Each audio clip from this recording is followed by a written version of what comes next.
여러분 안녕하십니까? 빨간아재입니다. 숨차게 달려온 대통령 선거가 이제 하루 앞으로 다가왔습니다. 저는 대통령이라면, 대통령 후보라면 내 말 한마디, 내 행동 하나하나가 결과적으로 어디에 가서 닿는지, 이게 어떤 결과를 초래하는지 정확히 이해를 하고 있어야 된다고 생각합니다. 너무나 당연한 거죠. 이재명 후보의 경우에 보면 목표가 분명합니다.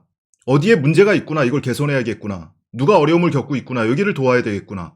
또는 어디를 발전시켜야 나라가 더 부강해지겠구나. 이 목표가 분명합니다. 그래서 거기로 가 닿기 위한 수단, 그 과정이 곧 정책이 되고 공약이 되고 그 이재명 후보의 말이 됩니다. 근데 윤석열 후보의 경우에는 좀 다른 것 같아요. 내가 던지는 말 한마디가 어떤 파장을 낳을지, 대통령 후보의 말 한마디가 어떤 결과로 연결될지에 대해서 너무 가볍게 생각을 하는 것 같습니다. 예를 들면 사드 추가 배치를 하겠다. 전술핵을 재배치하고 핵 공유를 하겠다. 사드 내가 돈 주고 사겠다고 하면 그냥 미국이 파는 물건입니까? 우리 전투기 보내서 핵무기 실어달라고 하면 미국이 그냥 실어주는 물건입니까? 미국이 우리가 그냥 팔기 싫어서, 아니면 우리도 물량 부족하니까, 그게 아니죠. 그것이 초래할 결과를 잘 알고 있기 때문에, 국제 정세에 어떤 영향을 미치는지를 잘 알고 있기 때문에 현실성이 없다라고 얘기를 하는 겁니다.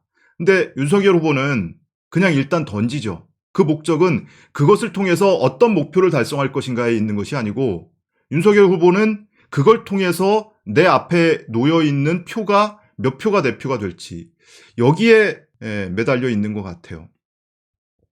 압권은 선제 타격이죠. 그 말 한마디가 주변국에 어떤 영향을 주는지, 우리 안보에 어떤 영향을 주는지 정말 이해하지 못하고 있는 건가. 일본 문제는, 일본군이 자위대가 한반도에 들어오고 말고의 문제는 단순히 감정의 문제가 아니에요. 그 역사의식이라는 것은 우리가 과거에 당했으니까 쟤네 꼴 보기도 싫어, 가까이 오면 안 돼, 이런 감정의 문제가 아닙니다. 일본이 군국주의 사관을 폐기하지 않고 한반도를 교두보 삼아서, 발판 삼아서 대륙으로 진출하기 위한 이런 야욕을 버리지 않는 한은, 일본군이 한반도 땅을 받는다는 것은 우리한테 매우 처참한 과거를 떠올리게 합니다. 그런 과거가 반복되지 않으리라는 보장이 없어요. 대통령 후보의 이 외교 안보와 관련한 말 한마디 한마디가 행동으로 나서기 이전에 이미 주변국들에 어떤 영향을 미치는지, 그걸 좀 이해하고 있는 것이 맞는가. 한편으로는 사람을 사람으로 좀 바라봤으면 좋겠습니다. 지금 윤석열 후보의 처음에는 실언이라고 했던 건데, 그것도 본인이 실언이라고 인정하기 싫어서 그런 것인지 오히려 지속적으로 대놓고 얘기를 해요. 최저임금, 그리고 주 120시간 노동, 하루 8시간 근무를 하고 주 5일 근무를 한다고 칠 때 올해 190만 원이 조금 넘습니다. 그런데 이것을 170만 원, 150만 원 받고 일할 사람도 있으니까 길을 열어줘야 되는 것 아니냐, 이렇게 얘기를 하거든요. 근데 최저임금이라는 게 뭐 월급으로 정해져 있는 게 아니에요. 시급이죠. 1시간에 이 사람의 노동력은 얼마의 가치가 있다. 사람으로서 그 사람을 1시간 동안 부려먹으려면 최소 얼마는 줘야 한다. 이런 기준입니다. 올해 9,160원이에요. 그런데 내가 190만 원 받고, 한 달에 190만 원 월급 받고 일하고 있는 사람이 똑같은 일을 하면서 170만 원 받고 150만 원 받고 싶은 사람은 단 한 명도 없습니다. 헌법 32조에 국가의 의무 중에 최저임금을 정하도록 헌법으로 정해져 있습니다. 그러면 지금 그와 같은 최저시급을 폐지하기 위해서 헌법을 개정하겠다는 건지, 수년 전으로 돌아가서 6,000원, 7,000원으로 낮추겠다는 것인지, 주 120시간 발언이나 불량식품 발언도 결국에는 일맥상통하는 얘기입니다.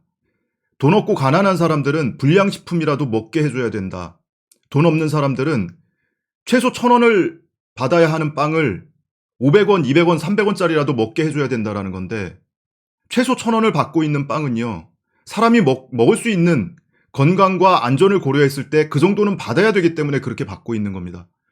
원가를 더 줄여서 더 싸게 팔 수 있다면 더 좋겠죠. 근데 그렇게 안 하고 1,000원이라도 받는 이유는 그래야 최소 기준을 맞출 수 있기 때문이에요. 근데 그거보다 더 싼 빵을 만들어서 팔으라는 것은 그 안전 기준을 낮추고 건강을 담보할 수 없는 빵이라도 싼 값에 만들어 팔으라는 얘기 아닙니까? 그게 과연 사람이 사람을 사람으로 바라보고 할 수 있는 말인가?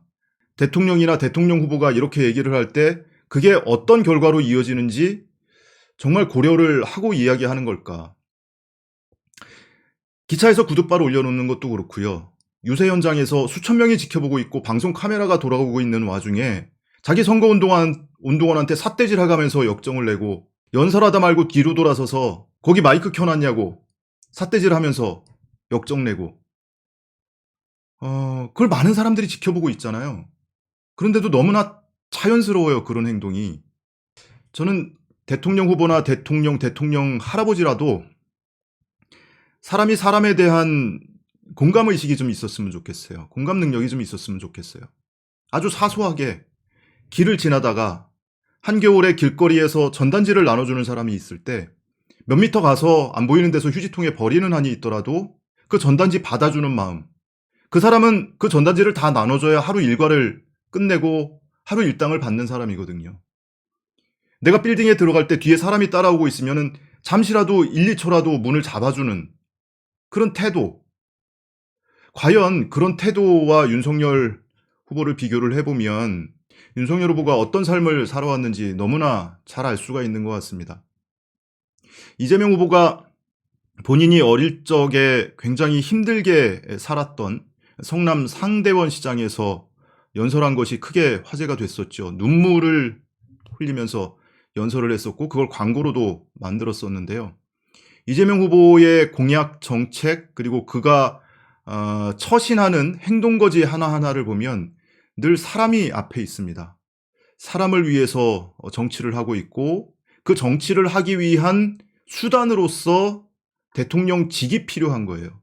아이들의 건강권을 보장해주기 위해서 지자체 예산으로 어린이들에게 과일을 나눠준다. 대통령이 되면 국가의 방역정책으로 인해서 손실을 입은 자영업자 소상공인들에게 그에 합당한 보상을 해주기 위해서 대통령직이 필요한 겁니다.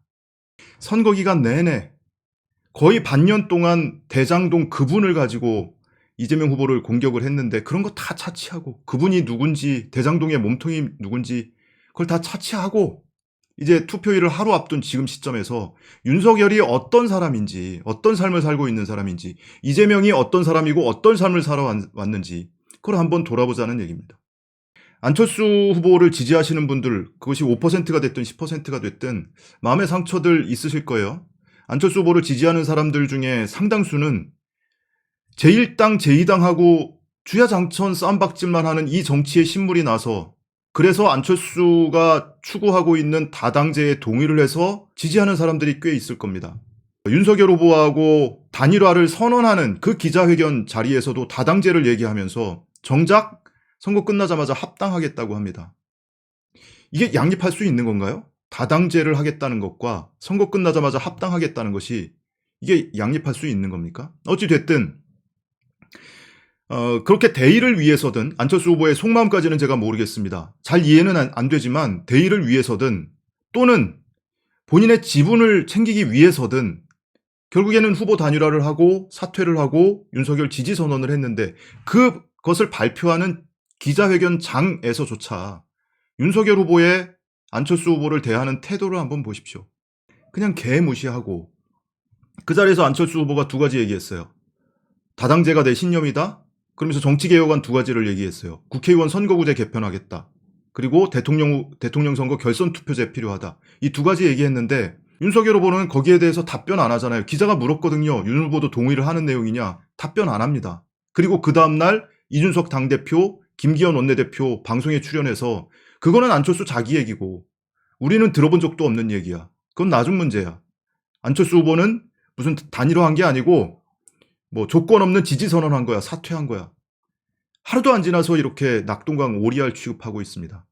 자, 이번 선거의 사전 투표율이 역대급 투표율이 나왔지만 실제로 투표를 하시는 분들 중에 절반 이상은 내일 본투표일에 투표를 합니다. 여러분들 주변에 밭갈이 많이들 해오셨겠죠. 근데 윤석열 후보를 지지하겠다고 마음을 이미 굳힌 분들은 방법이 없습니다. 지금 어떻게 설득을 해봐야 말다툼밖에 되지 않습니다. 근데 윤석열 후보를 찍어야지라고 마음을 먹고 있는 분들 중에 조금 가능성이 있어 뵌다 하시는 분들한테는 지금 뭐 말로써 설득하는 거는 굉장히 좀 지난한 일입니다. 차라리 예를 들어서 대장동은 이재명 거라며 이렇게 얘기하는 사람들한테는 김만배 녹취록 5분짜리 하나만 그냥 영상을 보내주세요. 그리고 누구를 지지할지 좀 헷갈리는 분들 그런 분들한테도 마찬가지입니다. 이런 팩트가 담겨있는 영상을 한 번쯤 보여주는 것도 필요하고요. 안철수 후보를 지지하셨던 분들, 마음에 상처 입은 분들 아닙니까? 그런 분들한테 안철수 욕하면 오히려 역효과 납니다. 안철수 후보가 윤석열을 지지하겠다라면서 단일화를 선언했는데 그 선거 캠프에 가서 국민의힘에 가서 어떤 취급을 받고 있는지, 불과 하루 만에 벌어진 일. 제 영상으로 여기 링크를 올려놓을 테니까 탭해서 한번 보내줘 보세요. 그런 분들 아마 마음이 돌아설 겁니다. 공약과 정책으로 무엇이 옳은지, 누구 공약이 더 나은 것인지 판단하기 어려워 보인다 싶으시면 사람을 보여줄 수 있는 영상도 있습니다. 예를 들면 김어준 총수가 며칠 전에 이재명의 언어와 공약에는 일상이 있다. 그 사람이 일상이 곧 그 사람의 언어가 되고 정책이 되더라. 근데 윤석열의 경우에는 뭔가 붕붕 떠다니더라. 왜 대통령이 되려고 하는지 그 이유에 대해서 이재명은 이렇고 윤석열은 이렇다. 알기 쉽게 굉장히 만들어 놓은 오디오 파일이 있습니다. 그런 유튜브 영상 링크 하나만 보내줘도 많은 분들이 마음을 바꾸는데 또는 마음을 굳히는데 도움이 되지 않을까 싶습니다. 자, 남은 하루 한 표라도 더 끌어모으고 내일 웃으면서 기분 좋게 개표 방송 지켜볼 수 있기를 바라면서 나를 위해 이재명. 최소한 내 다음 세대들은 나보다는 더 나은 삶을 살 거라고 믿어지는 세상이라야 아이도 낳고 꿈을 가지고 열심히 살 거 아닙니까, 여러분? 맞습니다. 저는 교복을 입어보지 못했습니다. 그래서 아이들에게 최소한 교복 한 벌은 해주자. 부모가 돈이 없어서 교복 살 돈이 없어서 선배들이 입던 교복 물려 입는 그 아픈 심정을 제가 조금이라도 덜어주고 싶어서 무상교복 시작했습니다. 제가 하는 모든 일은 우리의 삶, 우리 서민들의 삶과 이재명의 참혹한 삶이 투영되어 있습니다. 앞으로도 여러분을 위해서, 세상을 위해서 최선을 다하겠습니다. 여러분 고맙습니다. 여러분, 3월 9일이 지나서 3월 10일에 어떤 세상이 열릴 것 같습니까? 둘 중에 하나입니다, 여러분. 미래로 희망을 향해서 가는 길, 과거를 향해서 퇴행하는 길. 정부가 결국 국제통화기금 IMF에 구제금융을 신청하기로 했습니다. 장애인만 2명 고용해서 운영해오던 한 중소기업체 사장이 경영난으로 월급을 줄 수 없게 되자 스스로 목숨을 끊었습니다. 1,500억 원대의 막대한 자금을 쏟아부어 코스닥 상장사 루보의 윤 후보의 장모인 최모 씨가 시작에 내놓은 물량을 약 9만주 3억여 원어치에 달하는 이 물량은 후가 부산저축은행 비리 사건을 수사하면서 대장동 대출 관련 조사를 진행하고도 재판에 넘기지 않았다는 정황이 당시 주임 검사는 국민의힘 유력 대선 주자인 윤석열 전 검찰총장이었습니다. 미래로 희망을 향해서 가는 길. 주가 조작해서 누가 주식시장에 투자하겠습니까, 여러분? 이익 본 거 몇 배씩 물어내게 하고 가상자산 유인한다고 없어지지 않아요. 오히려 기회로 만들어 가야 하는 것입니다. 이재명 대통령 후보님께서 후보님을 친기업적이라는 연구학 제가 누구보다 잘 압니다. 여러분, 유능한 리더가 얼마나 중요한지 더 이상 말할 필요가 없을 것입니다. 이재명을 선택하는 것이 아니라 바로 여러분의 미래를 선택해야 하는 것 아니겠습니까? 간곡하게 부탁드립니다. 미래로 희망을 향해서 가는 길, 과거를 향해서 퇴행하는 길, 우리가 절망하는 길, 우리가 희망을 가지는 길,